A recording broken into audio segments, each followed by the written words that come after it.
Hello guys, welcome back to another lovely trading video. In this one I'm going to be doing some in-depth stock analysis on BOIL, which is Bloomberg's natural gas triple leveraged ETF. Now, why are we doing analysis on some of this natural gas ETF? Because on the day it is already at 5%, and we are starting to see in this kind of area it keeps getting these large pushes up and then large pullbacks, which may provide some good opportunities, some good trading opportunities. Now, as you can kind of see, if we do go over to the natural gas future, it is moving relatively the same. That's why if you trade futures, you can be using the same analysis. We're looking at the same things. But as we trade stocks, we are more focused on stocks and options. We'll stick with the ETF because that we can trade some easier options on. But anyway, to get straight into it, we can see we're currently sitting at $118, which is about up 5% on the day. And right now we are kind of sitting between that first and second deviation, and that's where we had its previous pullback. And you can see every time it's come into this second deviation, we've had that large sell-off. So when we're coming into this level, which is around 137, that is one thing to take note on, as this is where selling pressure could come in once again. And so we will plot those key resistance levels, which we can see yesterday, again, we couldn't really hold. And if we actually switch this to more of a 20-day chart, we can see that, whenever we're coming into this level, we're just struggling and we're selling off between these second deviation bands. But coming into here, if we do end up breaking through, what are going to be our targets? We're going to have 165 and 155 are going to be our targets.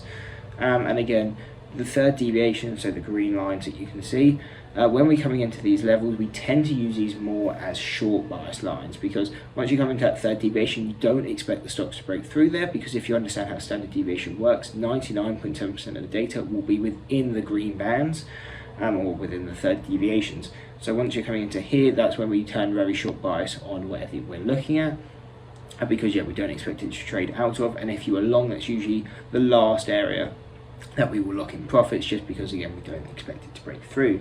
So with natural gas and specifically BOIL, once it comes into this 130, 137 area, again we will probably turn a bit more short bias on here, because we can see it is making these higher highs every time, but on the RSI showing you the momentum of these moves is getting weaker every time. And so that is quite a strong divergence to be looking at. Whether you're looking at the daily or the 4 hour, it's showing you that same set of divergence. So really coming into the 130, 137, again, we would be showing quite short bias on it. We probably wouldn't be looking to take it long anywhere near this level. And again, if it pushes through 155 and 165, we would be quite short bias on it. Now, what are going to be some support levels if we start pulling back? So we're going to have the 108 and the 103. These are going to be key support levels, and you can see multiple times throughout this week, if we pull back, this is where we come in for the support line. And again, this is just the first deviation, so it's just getting stuck in this bound for the moment. So really, it could be a good idea to wait to see what happens. If we can kind of break out of this second deviation and hold that level, then we would expect that push to 155, 165. If we can't hold it and we end up slipping down to this 103, breaking below and holding that level to the downside, then we would expect to push lower. And where would those targets be? Now, if we were trading it in a short bias manner, meaning we're shorting the stock, we're holding puts, our final target is going to be this $80, and the reason for that is that statistical mean. We don't tend to trade stocks past statistical mean, because it is a mean reversion, way to look at the stock, and that is coming into our mean. So again, then we have no insight into the stock or where it should go once we come into that $80 to kind of $77 level.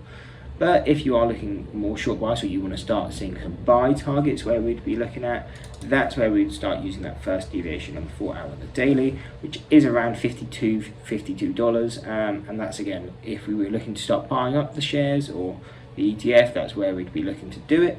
And if you were short, we wouldn't be looking short bias on it anymore at that level. And if we were short, we would have looked to cover all the shares by then.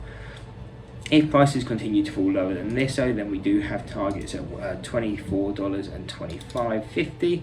And again, these are going to be our long bias levels here. They would just be areas where we'd be looking to take the stock long. And those are going to be our final sets of targets at buy zones, because we can see the third deviations, they're negative numbers, and obviously we can't trade a stock in the negative, nor can a stock go negative. So we can't trade it coming into this level. If you really wanted levels lower than that, we don't know how likely it would be to come down to this level, probably not all that likely. But if it did, then you got the $13 and the $9.50, and the reason for that is so that's the two and a half deviation. But again, half deviations we don't tend to use all that much because they're just not as strong as those whole deviations. So yes, you can use this 2.5 deviation if you need a level, if it ends up breaking through that second deviation. But we don't really expect the stock to go that low, and even if it does, trading off those half deviations is always a lot more risky. But anyway, I hope you enjoyed the breakdown on the BOIL ETF. If you did, don't forget to drop a like and subscribe. Hope to see you next one, and that's it. Peace. And maybe I'm crazy.